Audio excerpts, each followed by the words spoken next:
O programador da década de 60. Bom, muito bem-vindo, muito bem-vinda a essa aula. E nessa aula de hoje a gente vai entender um pouco mais do contexto histórico das coisas. Por que eu gosto de fazer dessa forma? Por que eu gosto sempre de dar alguns passos para trás? E eu vou falar um pouco mais disso, de modelos mentais, de ótica e tudo mais, da formato que você vê as coisas mais para frente dessa aula, mas já vou te adiantando. Bom, eu gosto bastante de olhar as coisas, de dar alguns passos para trás e olhar o problema de longe, porque simplesmente por fazer isso já me dá uma certa vantagem sobre as outras pessoas e no meu modelo de trabalho, da minha forma de trabalho, que faz com que eu enxergue o problema como um todo. E você enxergando o problema como um todo, muitas vezes vai ser mais fácil, vamos dizer assim, 99,9% das vezes vai ser muito mais fácil de você conseguir resolver esse problema, porque você entendeu. Então, vai fazer com que você consiga resolver o problema de uma forma muito mais eficiente. E eu sei que você deve estar pensando assim, poxa, professor, eu tô louco para começar a, a colocar tudo isso em prática, já tô aqui já me descabelando, poxa, já tô querendo aplicar tudo isso que você tá já comentando há algum tempo comigo e eu tô muito ansioso. Eu gostaria realmente de não estar vendo essa aula, de estar pulando essa aula, mas eu peço para você que você tenha calma, porque esse conjunto de aulas iniciais vai fazer com que você consiga enxergar, como eu comentei, o problema como um todo. E essa aula aqui não é diferente, tá certo? Então a gente vai dar um passo para trás, a gente vai dar uma olhada no panorama do programador vamos dizer assim, programador moderno, que veio os programadores de 60 para cá, de 70 principalmente, 80, que já eram os computadores que a gente já tem bem próximo dos computadores de hoje, ok? Então vai fazer com que você conheça esse contexto histórico. E conhecendo esse contexto histórico vai facilitar a sua projeção para o futuro, entende? Porque você vai estar caminhando junto comigo, vai estar caminhando junto com essa aula, entendendo passo a passo da onde as coisas começaram e vai fazer com que você consiga olhar para o futuro e entender de uma forma muito mais clara, porque novamente, você hoje está um pouco confuso, você hoje está um pouco confusa e você não enxerga as coisas de uma forma como deveria enxergar, de uma forma clara, de uma forma tranquila. E fazendo, não enxergando dessa forma, faz com que você fique muito ansioso ou muito ansiosa. Por quê? Ansiedade é excesso de futuro no presente quando você não consegue resolver um determinado problema. Mas sem mais delongas, vamos lá. E a pergunta que eu começo aqui é: será que a vida de um programador era mais fácil antigamente? Bom, vamos descobrir. Certamente um programador das antigas não se preocupava tanto com coisas do tipo carreira. As coisas eram mais fáceis e todos praticamente se concentravam em centros de pesquisa e universidade, como por exemplo aqui esta foto de um grande centro de pesquisa, né, provavelmente os laboratórios da Bell Labs ou então da IBM, que eram lá cientistas muito bem remunerados, trabalhando, desculpa, dentro desse laboratório, num computador com uma grande verba, pesquisando alguma coisa. E o ambiente era sempre de cooperação, um ambiente verdadeiramente hacker. E aqui, inclusive, está a foto de uma das minhas programadoras que eu admiro muito, Margaret Hamilton, uma das programadoras que fez parte do time da Apollo 11, escrevendo parte do programa do veículo lançador. E aí, da foto à esquerda, você vê ela empilhando o código impresso, né, da altura dela, e aí do canto direito ela recebendo as honras aí do presidente Obama, o reconhecimento nacional. Quem dera a gente um dia pudesse estar no lugar da Margaret. Mas enfim, eu acho bastante também interessante, estou compartilhando aqui como um material extra para vocês, que vocês podem estar acessando esse código que ela ajudou a escrever, o código da Apollo 11, do computador AGC, que era o computador de lançamento, né? O computador como se fosse um computador que ficava no veículo de lançamento, pelo que eu entendi, e era um computador que ajudava isso a chegar lá, as coisas do módulo lunar. E aqui está o GitHub, e é interessante você entrar até para você conhecer um pouco mais dos fatos históricos, né, da carreira que você está inserido ou que você está querendo almejar e conhecer as coisas aí do passado. Porque como eu comentei, fazendo você conhecer esses eventos históricos vai fazer que, no mínimo, você não cometa os mesmos erros que muitas pessoas no passado cometeram e vai fazer também com que você consiga enxergar o futuro com muito mais clareza. Então, brincando aqui, se você reclama no bom sentido de que Java ou qualquer outra programação, linguagem de programação é difícil, dá uma lida nos códigos que ela escreveu. São coisas bem bizarras assim para comentar. Então, são coisas de realmente de tirar o chapéu. Mas enfim, a unidade de medida que era muito mais valorizada que hoje é o conhecimento. Por quê? Porque era garantia de trabalho e basicamente significava estudar coisas do tipo algoritmos, aqueles algoritmos pesados, programação de baixo nível, sistemas operacionais, ciência e matemática, no caso da Margaret, você viu que ela com certeza deve ter estudado muito isso. E, enfim, outras coisas aí que realmente são coisas bem pesadas e coisas que são muito ligadas a essa área acadêmica. E os computadores pessoais, nessa época também, eu estou falando aí a partir do final da década de 70, basicamente não serviam para nada. E aí está um exemplo do Apple I, que na época que ele foi construído, isso aí obviamente é o primeiro, é um protótipo, né? Depois eles colocaram numa caixa bem melhor.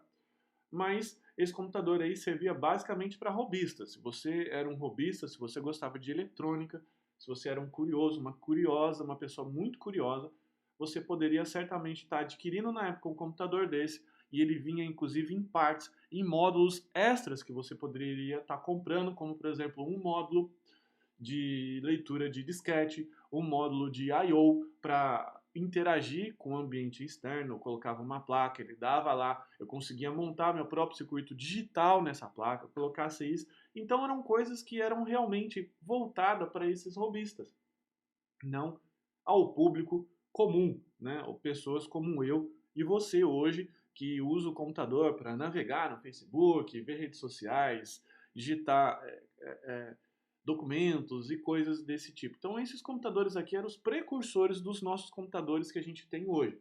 E eram computadores voltados ao público doméstico. Só que nessa época aqui, basicamente, esse computador não servia para nada. Porque você precisava, sim, ser um nerd de verdade, no bom sentido. E gostar muito de mexer com eletrônica, gostar muito do cheirinho de solda ali, de estanho, né? Com tudo isso. Então, isso era bacana, era um brinquedão para quem gostava dessa área. Mas, enfim, a grande verdade é que também, né, depois de um tempo que as coisas vieram se popularizando, a tecnologia veio se popularizando e tomando conta do mercado, era bem fácil arrumar trabalho como programador. E aqui, por exemplo, tá um dos boletins que eu recebi na época do CNPq. Isso aí, ali em cima tá meu nome, logo abaixo estava meu endereço que eu tirei ali, tava a data ali, 2 de janeiro de 2001, e no Instituto Nacional de Pesquisa e Espaço, eu estava trabalhando nessa época como pesquisador bolsista, num projeto que era um medidor de taxa de erro. Então era uma placa que ela ficava acoplada a um computador, eu ajudava a construir esse circuito e nessa época eu estava fazendo o meu curso de técnico em eletrônica, porque os cursos nessa época de informática eram muito ruins. Eram cursos que basicamente ensinavam você uma coisa ou outra com programação, então eu preferi estudar técnico em eletrônica. E obviamente, nesse curso de técnico de eletrônica, em eletrônica, eu aprendi a programar. Numa dessas matérias aí, aprendi assim, vamos dizer assim, me especializei, porque eu aprendi meio que autodidata, felizmente e infelizmente, mas eu trabalhava basicamente com hardware e programação em C, que eu acoplava esse sistema ao barramento do computador. Eu tinha lá um programa em C que eu enviava alguns bits para o satélite e esperava esse satélite retornar essa informação e a gente conseguia medir a taxa de erro na comunicação desse satélite para medir a confiabilidade dele, enfim, coisas mais aí acadêmicas. Mas eu lembro bem como eu consegui esse estágio e eu consegui assim, e já é um centro de pesquisa, já é uma coisa mais difícil. E eu lembro que eu fui conversar com o técnico do laboratório lá nessa época. Foi uma entrevista muito tranquila, muito. No outro dia a vaga meio que já era minha, sabe? Então, assim, foi uma coisa bem tranquila. Isso aí em 2001. Certamente, hoje não é assim. Pelo que eu percebo, né? Pelo que eu vejo sempre meus alunos me perguntar, né? Meus alunos vêm comentar comigo. Foi, inclusive, daí que nasceu a ideia de estar criando um curso, né? Algo que fosse bastante focado para essa área de TI, que mostrasse de uma forma mais clara e ensinasse através de um método, através de um processo, passo a passo, a chegar com mais rapidez, né, com mais eficiência, eficácia esse mercado, sem que você precise aí ficar se matando muito de estudar. Okay? Então aqui está um exemplo para fins históricos. Isso deve-se também porque o mercado era muito menor e realmente nem todas as empresas elas podiam ter um computador desse. Pessoas então nem se falam porque era realmente coisa bastante cara e o acesso à tecnologia era muito reduzido. E aqui novamente para efeitos históricos tá a foto do meu primeiro computador ali ao fundo. Fui eu que bati essa foto, então meu pai está sentado nesse computador e eu lembro bem, e quem já leu já conheceu a minha história, nessa época a gente até usava plástico, né, no computador ali para que ele não pegasse pó, umas coisas assim que realmente você tratava isso, um computador hoje como você trataria uma TV de 50 polegadas, vamos assim dizer. Então nessa época ter um computador, mesmo que para os padrões hoje muito simples, era o equivalente a você comprar hoje uma TV 50 polegadas para mais, sabe? Uma coisa assim bem cara, uma coisa que você coloca assim, toma mais cuidado. Não que você não tome hoje, mas, por exemplo, você está com seu smartphone, ele caiu no chão hoje, você fica um pouco mais tranquilo, porque você sabe que você tem, pelo menos, a condição está acessível mesmo que fazendo um esforço de comprar outro. Naquela época queimou, já era, esquece, não tem mais, é meio que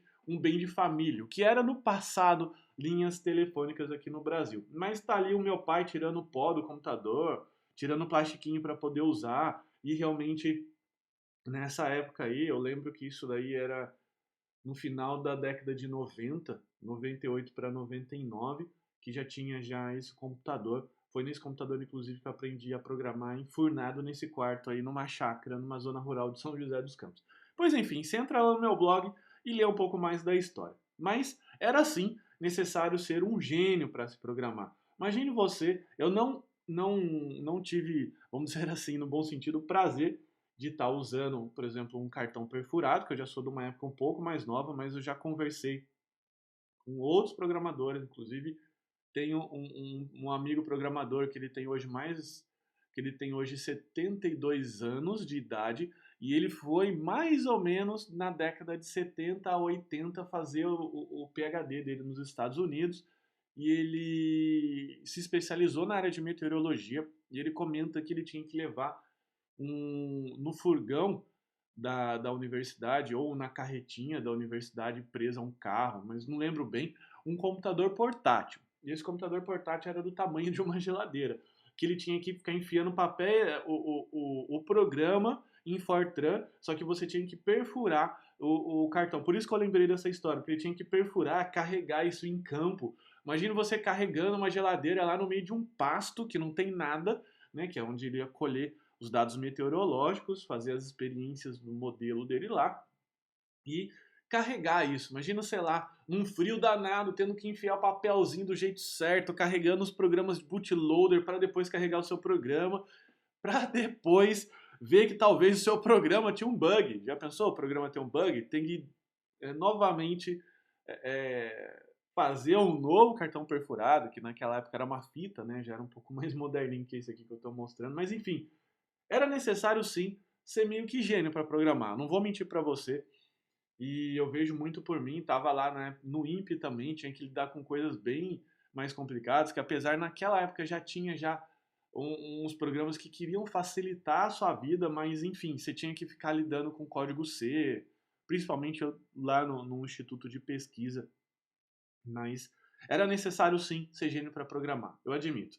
E até tinha nessa época para disseminar o conhecimento essas revistas, porque não sei se você lembra, a internet chegou aqui no Brasil no início da década de 90, mas era bem para poucos assim. Eu lembro que eu tinha uma prima que o meu tio pagava uma fortuna para poder ter um provedor e ele foi lá, comprou um modem da US Robotics de 14 kbps, 14 bits por segundo, e ele pagava uma fortuna para a UOL, tipo coisas assim. Eu vou tentar atualizar o valor, não lembro bem ao certo, mas seria algo que eu lembro de uma proporção de R$ 200, por exemplo, por mês, para ele ter o direito de ter um número para discar para esse provedor. Então era muito difícil, eu não tinha acesso. Então por exemplo, dessas revistas aqui, eu aprendi muito com elas, porque o meu tio, ele morou uma época na Europa e ele trouxe para cá um TK-80, ou ele comprou aqui, não lembro muito bem, mas enfim, ele consumia muito essas revistinhas, porque essas revistinhas vinham os joguinhos para você, vinha lá impresso o código do jogo, você digitava. Então, eu aprendi com essas revistas antigas aqui, inclusive. Coisa de nostalgia, né? Vou mostrando aqui para vocês, para mostrar o contexto histórico e também um pouco da minha trajetória, para que você possa entender o contexto e agora, como eu comentei, olhar para o futuro com esse contexto. É quase como se fosse um gráfico. Você vai traçando uma linha e depois você começa a entender a tendência dessa linha. Ah, bom, então ela vai por aqui, né? Claro que não é garantia de nada, mas já é uma boa visão, melhor que a visão que provavelmente você tem hoje. Então, para a gente começar a entender qualquer problema, o primeiro passo é a definição correta do porquê, que é aquilo que eu comecei a falar no início da aula. Se você não entende o porquê, se você não entende o contexto histórico, se você não entende a motivação, as coisas. Imagine você que aprendeu, por exemplo, matemática até hoje do jeito errado, né? Do jeito que eu também aprendi. Por que eu estou falando do jeito errado? Porque depois de velho, né? Velho no bom sentido, eu fui estudar de novo matemática e aprendi do jeito correto, que é entender o contexto histórico, a história do personagem, como que ele estava inserido naquela época na sociedade, como que era todo o modelo. Vou te dar um exemplo. De um filósofo, né, aí que você talvez conheça ele da ferramenta que ele usou, que é o gráfico cartesiano. Então, como é que ele fez? Ele estava lá então na França, na época de 1500, no ano de 1538, que ele escreveu um livro chamado Discurso do Método.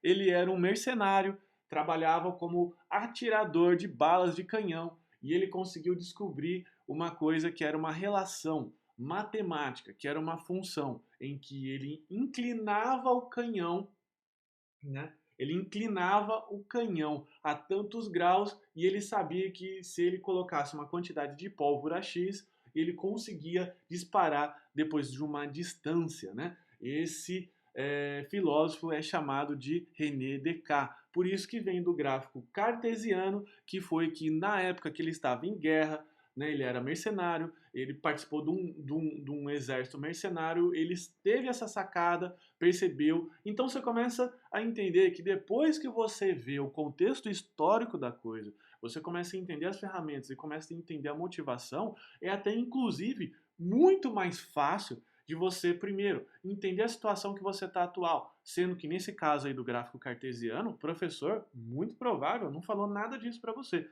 Ele chegou lá, desenhou lá um gráfico para você com 2 eixos e falou assim, e começou a te ensinar, né? Começou a ensinar do jeito decoreba, que foi do jeito que ele aprendeu também, ok? Então, depois que eu comecei a estudar matemática desta forma, e não só estudei o René Descartes, estudei tantos outros personagens e a forma que eles criaram e o que eles criaram, eu comecei a ter uma outra visão. E, obviamente, eu estou trazendo essa visão para você agora, né? Então, no final das contas, é por isso que é importante estudar o porquê. Porque você começa a entender o processo histórico da coisa e você começa a ter uma visão de trás para frente. Você hoje está aqui no futuro, né? Do que era lá no passado, você está aqui no presente, mas que nesse passado era o futuro. Você olha para trás, você começa a ligar os pontos. Fica bem mais fácil. Mas vamos olhar então a panorâmica geral da época. Primeiro, a tecnologia era bem escassa e cara. Isso naturalmente já limitava o acesso das pessoas. É a mesma coisa que é o ouro hoje. Então, o ouro você tem um minério que é desejado por pelas pessoas por questões de poder, status e tudo mais. Isso acaba sendo grande parte a motivação do ser humano. E ele é infinito, ele é finito, ele é escasso, é difícil de você extrair ouro, você precisa cavar uma grande mina, e isso faz com que 1 quilo de ouro seja muito mais desejado que 1 quilo de açúcar, ou 1 quilo de areia, porque é escasso, é difícil, então, consequentemente, ele tem mais demanda, tem mais gente querendo ouro hoje do que a capacidade de ouro no mercado. Então, o que acontece com o preço dele? Ele sobe, fica desejado pelas pessoas. Então, isso, a tecnologia ela era escassa, era o ouro hoje, né? Então, só que no caso da tecnologia, como as pessoas ainda não tinham percebido, não tinham o desejo ainda pela tecnologia, não via as coisas de uma forma um pouco mais clara, como você vê hoje, do tipo, eu tenho uma planilha Excel que me ajuda a fazer cálculos da minha empresa, os meus gastos pessoais, por exemplo, eu tenho o Word que me ajuda a digitar o meu currículo, uma carta, uma ajuda secretária, eu tenho um navegador. As pessoas não tinham essa visão. Então, para eles, eram máquinas. Lembra do Apple I que eu mostrei para você? Um dos primeiros computadores domésticos aí, né, popularizados aí nos Estados Unidos. O que eu precisava ser? Eu precisava ser um cara que conhecia de eletrônica, né, um fuçador, uma pessoa que gostava realmente daquilo. Então, não tinha nem demanda. E só por isso já limitava o acesso das pessoas. E como eu comentei, o mercado não tinha demanda suficiente. Os principais clientes eram grandes centros de pesquisa e universidades, que eles acabavam meio que criando os próprios computadores dele, né? Claro, que tinha a IBM lá, que vendia os computadores para esse pessoal, tinha outros fabricantes também tão grandes quanto, mas era quase como se fosse uma instituição de pesquisa vendendo para outra. E tinha até cientistas lá dentro pesquisando, hoje ainda tem, obviamente, pesquisando coisas novas a criar um mercado. Então, não tinha nem pessoas capacitadas para isso, eu estou falando isso lá nas décadas atrás, né? Não estou falando isso da década de 80 para frente, da década de 90, que foi um grande salto. Estou falando isso bem lá de trás, ok? Mas vale a pena você para entender o contexto. E a tecnologia na época era bem limitada. Como eu comentei, você pegava lá um Apple I, era uma coisa que você era mais para um curioso, era mais para um passatempo, era mais para um hobbyista, ok? Então, certamente, esse é o grande causador da dificuldade da maioria dos programadores, principalmente os iniciantes, que pode ser inclusive o seu caso, em conquistar uma carreira decente. Como assim? Estão todos tentando usar algo que funcionava décadas atrás, em pleno século XXI. Caramba, como assim?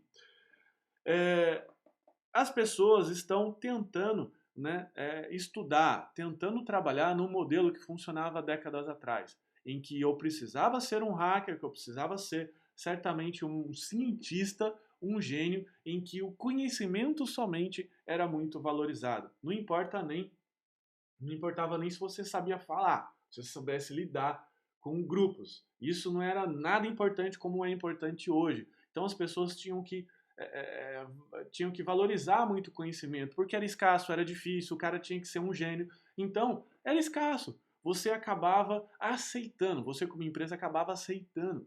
O instituto de pesquisa acabava aceitando aquilo. Coisa que hoje é inaceitável. Só que como as pessoas tentam encaixar esse modelo mental, esse modelo de coisas que funcionavam na década passada, hoje, o que acontece? Não encaixa. Não tem como encaixar. E vai ao encontro dessa frase que está aqui. É loucura querer resultados diferentes fazendo tudo exatamente igual. Foi o que o Albert Einstein, né, já se pronunciou na época. Como assim? Poxa, eu estou tentando arrumar emprego na área de informática, talvez com um padrão mental de cientista, né? Ou seja, que eu só preciso estudar, eu só preciso ser bom, eu só preciso ter um diploma numa boa universidade.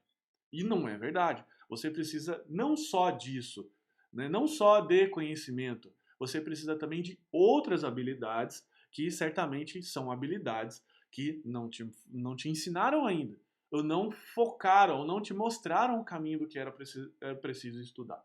Tá certo? Então, o que a gente vai fazer agora que você está nessas primeiras aulas? Você vai, então, fazer um diário de bordo. Você vai pegar um caderno, então você vai lá comprar um caderno simples, nada demais, tá? Não precisa comprar o melhor caderno. Você vai anotar tudo nesse diário de bordo dessa jornada, o que você acredita que esteja fazendo que funcionava anos atrás e que hoje não funciona mais. Então é a sua primeira tarefinha. Por que que isso é importante? Porque você vai conseguir depois, ao terminar esse curso, ter uma visão muito mais clara do que você estava errando e do que esse curso está te ajudando. Vai fazer com que, inclusive, você tenha um reforço positivo, porque, como eu comentei, não é um curso fácil, eu não falo mentiras aqui, não tampo o sol com a peneira, ele não é fácil e vai exigir com que você consiga aprender outras habilidades que não são habilidades naturais para você hoje. Mas eu te garanto que se você usar isso da forma correta e fazer tudo da forma com que eu tô te ensinando aqui, o resultado torna muito mais possível em muito menos tempo. Legal? E também vai fazer com que você consiga reforçar, porque ao anotar só o fato de você escrever isso que você está pensando aqui, vai ativar outras áreas do cérebro, criando uma conexão sináptica mais forte e fazendo o seu cérebro valorizar esse conhecimento, porque ele está pensando, né, pensa assim você, olha, eu sou um cérebro, quero economizar energia, porque é essa a função do seu cérebro, né? Por isso, é dessa forma que ele foi forjado pela natureza, ele precisa economizar energia, porque ele não sabe quando que você vai comer. Hoje você sabe, tanto que no mínimo você tem 3 refeições ao dia, mas ainda ele está moldado nos primórdios. Então ele pensa o seguinte: para que que eu vou guardar essa informação difícil? Então, enganando ele, hackeando o seu cérebro, que é escrevendo isso, vai fazer com que você reforce muito mais esse conhecimento. Então, calma, vai tranquilo, repete de novo o vídeo quantas vezes for necessário. É por isso que nesse curso eu gravo os vídeos para que você possa voltar quantas vezes for necessário, repetir, escrever, e isso vai fazer com que você, vamos dizer assim, reforce com muito mais eficiência. É uma forma que eu uso de hackear o meu cérebro, hackear no bom sentido, o meu cérebro, com que ele guarde muito mais informação. Bacana? E também vou pedir para que você compartilhe esse diário de bordo à medida que é possível, né, os detalhes que são possíveis, lá no nosso clã. Né? E você tem um grupo lá de carreira de TI, tem uma área que é uma área de diário de bordo, e eu vou pedir para que você compartilhe conosco esse diário de bordo, para que a gente, inclusive, possa agregar valor a esse diário de bordo e também fazendo com que você tenha outras visões. Afinal, uma cabeça trabalhando já é boa. Imagine N mentes ajudando você a enxergar esse problema. Vai ser melhor ainda. Então, compartilhar compensa. Beleza, pessoal? Então, a gente chega aqui no fim dessa aula de hoje e segue nesse ritmo, não desanima, não deixe a ansiedade tomar conta nesses primeiros módulos, que certamente entender esse contexto histórico, entender o problema da forma correta, vai fazer com que você consiga também resolver esse problema da forma correta. Bacana? Então a gente fica assim. Muito obrigado e até a próxima aula.